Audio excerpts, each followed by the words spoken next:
농촌에 무슨 일, 식량 위기 온다니까요. 말 자체만 듣더라도 무시무시하죠. 그런데 여러분, 이대로라면 진짜 식량 위기 올 가능성 점점 높아집니다. 왜냐고요? 여러분 이거 한번 보세요. 4년 새에 식량 자급률 감소 폭입니다. 8.2%나 감소했습니다. 예. 이게 2017년만 하더라도 48.7%의 식량 자급률을 가지고 있었거든요.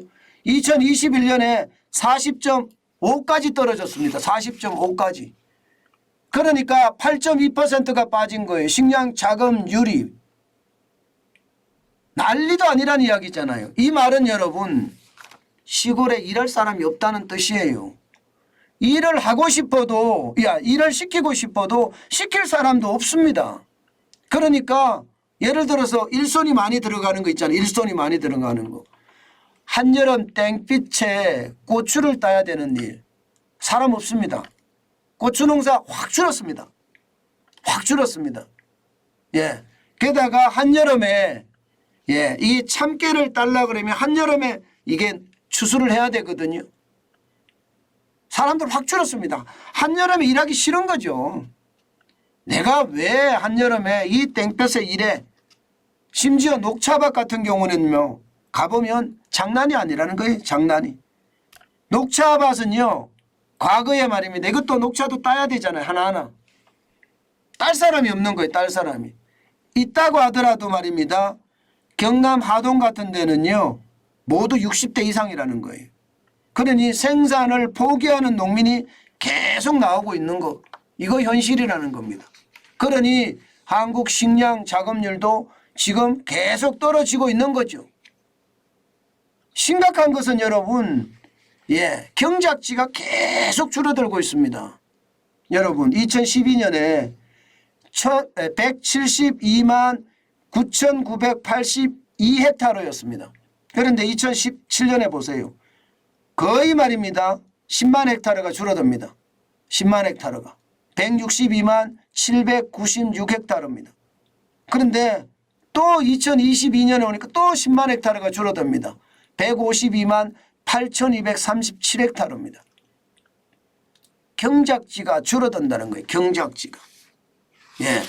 이것은요, 여러분, 계속 이렇게 가잖아요. 결국은 말입니다. 저는 식량 위기가 오고 만다 하는 생각을 하게 됩니다. 이 식량 위기라는 게 뭐냐? 돈 주고도 사실 물건을 사지 못하는 것. 이게 식량 위기거든요. 실제로도 그런 조짐이 나타나고 있습니다. 여러분 보세요. 농산물 무역 적자를 보면 2020년에 엄청납니다. 267억 1천만 달러입니다. 적자만 2021년에는요. 333억 4천만 달러예요. 작년에는요. 400억 달러 가까이 됩니다. 396억 4천만 달러입니다. 장난 아니죠. 이 적자가 계속 커질 거예요. 그러면 여러분 생각을 해보자고요.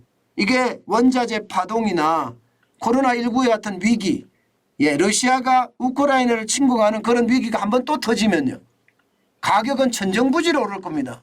그러면 농축산물 무역 적자는 더 커지겠죠.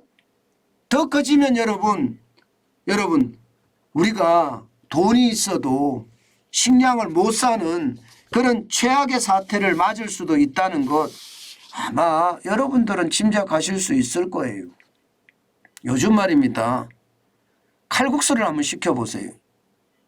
칼국수를 시키면 가격대가 10,000원 정도가 넘어요. 여기다가 예를 들어서 닭칼국수를 시킨다고 쳐요. 그럼 15,000원 합니다. 15,000원 하는데 중요한 거는요. 칼국수는 김치가 최고잖아요. 김치가. 김치에 만약에 말입니다. 중국산에 지연만 들어가도 사람들 거기 안 시켜 먹습니다.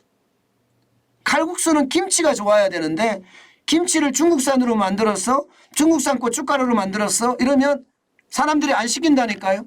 그래서 실제 칼국수 하는 집에서는요. 중국산이고 뭐고 싹 배제하고 국산으로만 짓습니다. 가격은 어떻게 될까요? 1인분에 15,000원을 받는데도 이게 밀가격 올라가죠. 양념 가격 올라가죠. 배추 가격 올라가니까 남는 게 별로 없다. 여기다 배달티까지 주고 나면 최악이다 이런 이야기 하거든요. 시켜 먹는 사람들 입장에서도 마찬가지입니다. 아니 닭칼국수 하나에 15,000원씩 주고 사 먹어야 돼? 이렇게 비싸? 이렇게 이야기한단 말입니다. 심지어 닭칼국수가 이 15,000원은 그래도 싼 거예요. 2만 원까지 올라가는 닭칼국수도 많거든요. 그러면 돈이 없어 비싸서 못 사 먹는 거 이것도 식량위기가 되는 겁니다. 저는 이것을 보면서요 2가지 생각을 하게 됐습니다. 하나는요, 야 식량위기 앞으로 심각해지겠구나. 외식 물가는 점점 더 올라가겠구나. 그래서 물가 고통은 커지겠구나.